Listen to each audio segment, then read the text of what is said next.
Waste ఉందప్ప. ఏందన్న అంత మాట అన్నారు ఒకేసారి? కేసీఆర్ ఉంటేనే జర ఇంట్లో అన్నం తింటుండే అన్ని చేస్తుండే. ఇప్పుడు 10 సంవత్సరాలు రాజా లెక్క బతికినాం. ఇప్పుడు సస్తు బతుకు. ఎందుకు అంత అంత బాధ ఏమైంది? ఏడ ఉసురు తలిగింది అంతే. ఇప్పుడు అంతా దొంగలదే. పరిస్థితులు బాలేదంటారు. ఎందుకు ఎమోషనల్ అవుతున్నారు మీరు? వీళ్ళకు శాతం కాదు, వీళ్ళకి కాంగ్రెస్ వాళ్ళకు. కేసీఆర్ అయితే ప్రతి ఒక్క ఇల్లు గురించి ఆలోచించేటోడు. సో ఒకటి చెప్పండి, మీ కుటుంబ పరిస్థితి కేసీఆర్ గారు ఉన్నప్పుడు ఎలా ఉంది? ఇప్పుడు ఎట్లా? ఇప్పుడు ఏడన్నా బయటికి పోదాం, పని చేద్దామంటే కూడా పని రాదు. నాది బిజినెస్. మొత్తం డల్ అయిపోయింది. మరి ఎట్లా బిజినెస్ అంటే ఒక బతుకు తెరుగు అన్నట్టు చెప్పుకోవచ్చు. ఇక చేయాలి అయ్యా. అయినా అని సస్తు చేస్తున్నాం.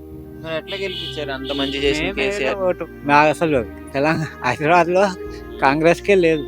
ఇక మా కర్మ అట్లా కలిగింది. గెలిచిన తర్వాత చాలా ఇబ్బందులు పడుతున్నారు. ఇప్పుడైతే ఉన్న స్కీమ్స్ కూడా ఆపేస్తా అని చెప్పేసి అని అంటున్నారు. మరి శాతం కాదు వాళ్ళతోటి మంచి చేయడం. వాళ్ళు అన్నం తింటారో గడి తింటారో తెలియదు.